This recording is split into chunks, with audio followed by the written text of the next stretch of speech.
Hi, my name is Heidi Crockett. I'm a licensed counselor. I'm talking about memory reconsolidation, which is a new way that you can heal memories.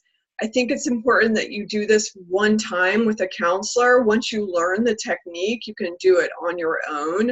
I'm just giving you an overview of what it is. And if you have any more questions, you can reach out to me. I will try and help you as much as I can.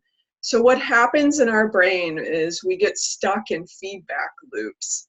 A normal, healthy nervous system, we have wide windows of tolerance. If we have secure attachment growing up, we can experience anger, we can experience fear, but we have such a wide window of tolerance that we can be in the world and accomplish our goals in the midst of having really strong emotions. But when we have things stick in our head and we don't have a well-integrated brain, our window of tolerance is more narrow. It interferes with our ability to be able to make choices like we want. So the key really to healing our nervous system and to living the life we want is to heal those memories that are stuck in a feedback loop and preventing our brain from getting higher states of integration. So I talk about, from an interpersonal neurobiology framework, this river of integration. So it's like this window of tolerance model but turned sideways into a river. And the idea is that you just want to be in the middle. You want to be balanced. If you're having numbness, you're over here on rigidity, or it's called hypoarousal, or you're lethargic. And if you're manic, if you're having extreme emotions, then you're on this riverbank of chaos. And my theory is with Dr. Peter Levine's research called somatic experiencing, about how trauma is stuck in an undifferentiated fear and immobility, or undifferentiated fear and rage trauma pod. And there's ways you can do, it's called pendulation, which is traveling between different nervous system states to help unlock the undifferentiated nature of the trauma and allow the nervous system to begin to regulate itself anew. So memory reconsolidation, what it is we used to think, for example, with PTSD, that exposure therapy was the way to get a person to change. But even after exposure, they could still be triggered back to that old bad memory. And so what we found is the way you actually heal a memory is you create what's called a mismatch experience.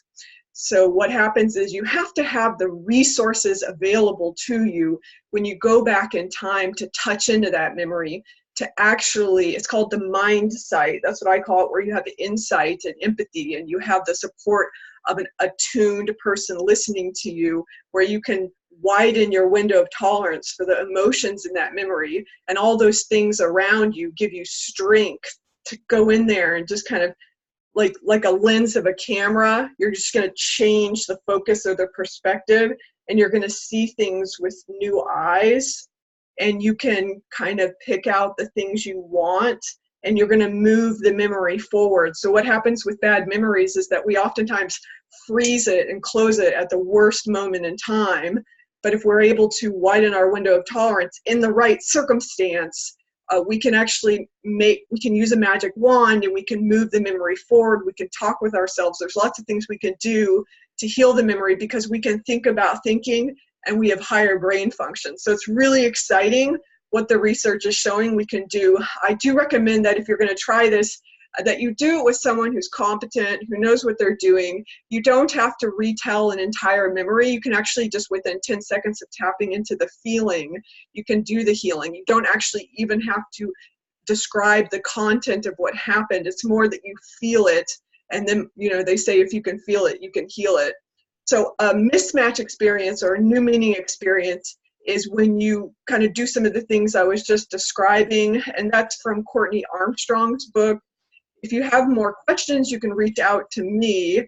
I have free classes online on my website if you want to know more about this river of brain integration and how to become more integrated. I love the model. It's fascinating. There's over 50 different textbooks on interpersonal neurobiology. So there's postgraduate training programs on it. So it's a really fascinating field of science. You can reach out to me, HeidiCrockett@gmail.com or HeidiCrockett.com. I specialize in integrating. So if you look at this graph right here about the yes brain and the no brain, integration of the nervous system is actually integrating these 9 functions of the middle prefrontal cortex. So if we can cultivate these functions, we can have a wider window of tolerance, and doing the memory reconsolidation helps widen our window of tolerance and helps cultivate those 9 skills. So does doing meditation and having securely attached relationships. So thanks for listening, everyone.